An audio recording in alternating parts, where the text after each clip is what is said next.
خواستم که نحوه خانه‌پوری فرم دومی که از طریق نهاد استو ایجاد شده بر شما راهنمایی کنم دوستان عزیز.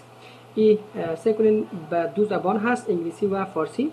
دوستان نوشته شده که استوم رفیجیدو مانند سایر سازمان های غیر دولتی در برزیل تنها مجاز است که تعداد محدودی از افراد را برای دریافت ویزای انسانی یا ویزای بشردوستانه برزیلی معرفی میکند.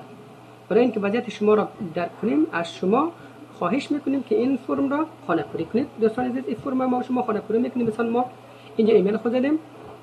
خب ایمیل من ذکر شده. دوستان عزیز اینجا که هست ایمیل ذکر میشه. ما قبلا ایمیل خود ذکر کردم و بعد میایم دوستان عزیز کدام زبان انتخاب میکنیم، انگلیسی، پرتغالی یا دری. ما دری انتخاب کردم، بعد میزنیم نکست میزنیم که در قسمت نکست هم وقتی که میایم دوستان عزیز اینجا چون زبان فارسی انتخاب کردین کلا زبان چی میشه؟ فارسی میشه. مکمل اینی موضوعات را چی میکنید دوستان عزیز شما خانه‌پوری میکنین.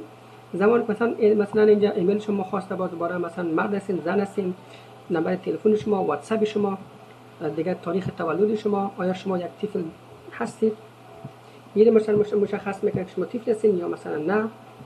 و بعد همینطور دوستان عزیز مانند ملیت شما، کشور در کدام کشور تولد شدن، شهر شما که تولد شدن، نام مادر، نام پدر، گذرواژه که کدام گزینه درخواست شما را شامل می شود، مرد تنها، زن تنها، خانواده، خب درجه خویشاوندی و همینطور دوستان عزیز تمام موضوعات را اینجا ذکر میکنین. چیزی که خواسته در فارسی و ساده هست و میاین دوستان عزیز اینجا چی میکنین؟